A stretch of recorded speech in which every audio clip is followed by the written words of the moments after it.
Falwell Jr. joins me now. Thanks for joining us this morning, Mr. Falwell. On Twitter this week, you praised what you called the president's bold, truthful statement about Charlottesville, saying you were so proud of Donald Trump. But the president said Tuesday there were, quote, very fine people on both sides. Who were those very fine people marching with the neo-Nazis? The bold and truthful statements I was referring to were his willingness to call evil and terrorism by its name, to identify the groups, the Nazis, the KKK, the white supremacists, and that's something a leader should do, and I admire him for that. You know, President Trump is something that we haven't had in national leadership in a long time. He's substance over form. So many of our politicians, recent leaders, national leaders, have been form over substance. They tell people what they want to hear.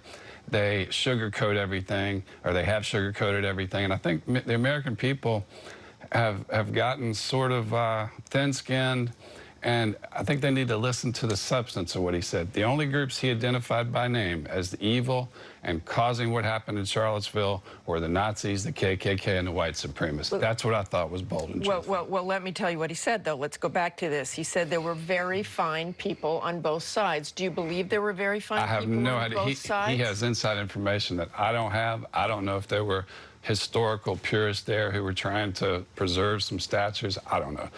But he had information I didn't have, and I believe that he spoke what do you mean? You think he knew that some I think he saw videos of who was there. I think he was talking about what he had seen, information that he had that I don't have.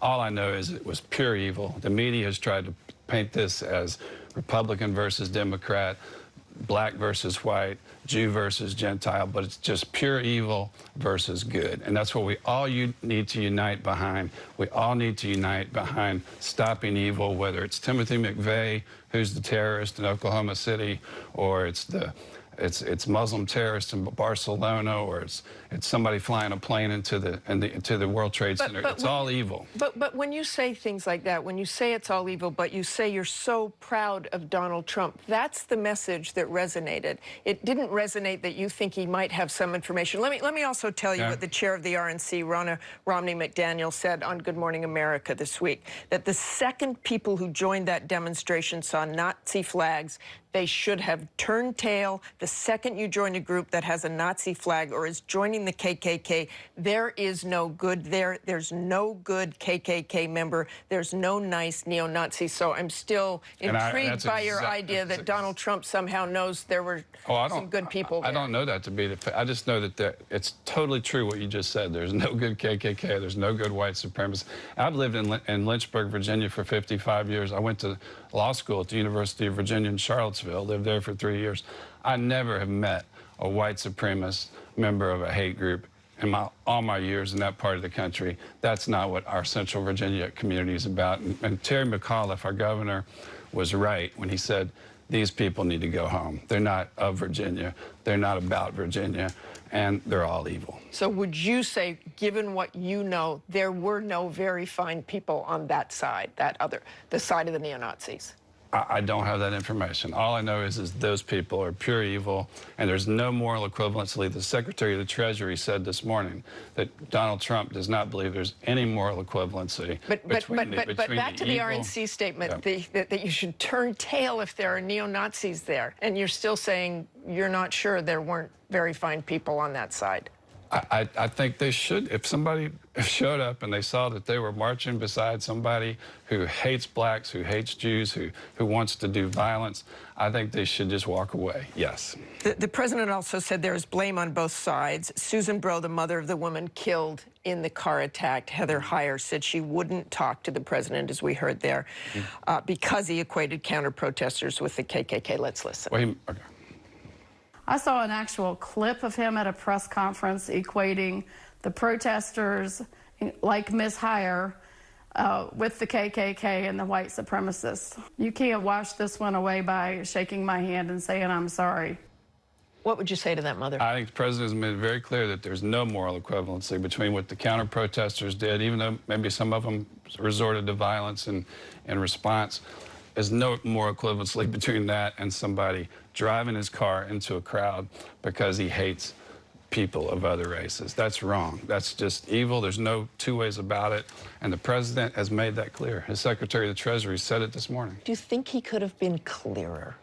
I think You've heard Republicans on the Hill. You've heard... One of the reasons I've supported him is because he doesn't say what's politically correct. He says what's in his heart, what he believes. And sometimes that gets him in trouble. But he does not have a racist bone in his body. I know him well. He is working so hard to help minorities and people in the inner cities up through, he says that school choice is the civil rights issue of our time. Betsy DeVos has been traveling around the country trying to promote school choice to help inner city youth get to choose which schools they attend and not be stuck in a public school that's failing in a big city. And he's doing so many other things to bring jobs back to the inner city. Let's stay with this for a moment. That's what matters. An NPR report this morning says that a growing number of Liberty University graduates are preparing to return their diplomas in protest of your continuing support for President Trump. Chris Gaumer, a 2006 graduate and former Student Government Association president, told NPR that it was a simple decision. In defending the president's comments, Jerry Falwell Jr. is making himself, and it seems to me, the university he represents, complicit. He completely misunderstands my support. My support for the president is his bold and truthful willingness to call terrorist groups by their names, and that's something we haven't seen in presidents in recent years. Well, let's stay on that point. When you endorsed Mr. Trump last year in an op-ed, you criticized President Obama over his handling of ISIS, saying his policies had the intended or unintended effect of breathing life into the lungs of the terrorist group, adding that President Obama and Hillary Clinton most definitely signaled to Islamic State leaders that they had no intention of seriously challenging them or even of calling radical Islamic terrorism by its name. If that is what you believe, then is President Trump making the same mistake by not unequivocally calling the attack in Charlottesville domestic terrorism? He's doing just domestic terrorism. Yes, absolutely. He's doing exactly the opposite of what I was criticizing Obama and Clinton for not doing. He's calling them by their name. He's calling the Nazis, the white supremacists, evil.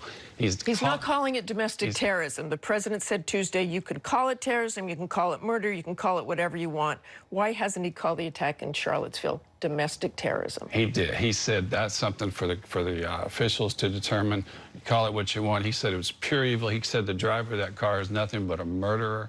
He's the president. Officials. He's the president. How clear can he be? I don't understand. He could be clearer by calling it domestic terrorism. So you don't think he needs to do that because other officials have said it?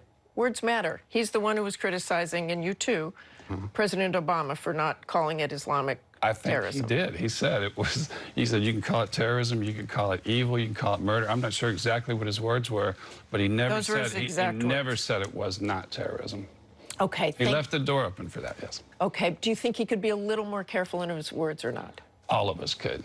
All of us could. But at least he's not politically correct. He's not so concerned about rehearsing and focus grouping every statement he makes. And that's one of the reasons I unites the nation. Do you feel he's uniting the nation? I feel like that if people, you know, after I heard his statement the other day, I didn't hear anything there that would offend somebody. But then I started speaking with some of my friends in the Jewish community in Charlottesville. And some of my friends, I have a very good friend who's the president of the largest historically black college in the United States, Hampton University. And we started having conversations. They started explaining to me how insecure and how scared they felt that day when these terrorist groups were walking up and down the sidewalk right outside their synagogue. And I understood after talking to them how good people could hear the same statement and take away different things from it. And after hearing that, I understand how some people could misunderstand his words. And so, yes, I think he could be more polished and more politically correct. But that's the reason I supported him, is because he's not.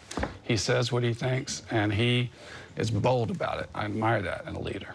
Thanks for joining us this morning, Mr. Falwell. I appreciate it. Yep. Joining me now is Jay Johnson.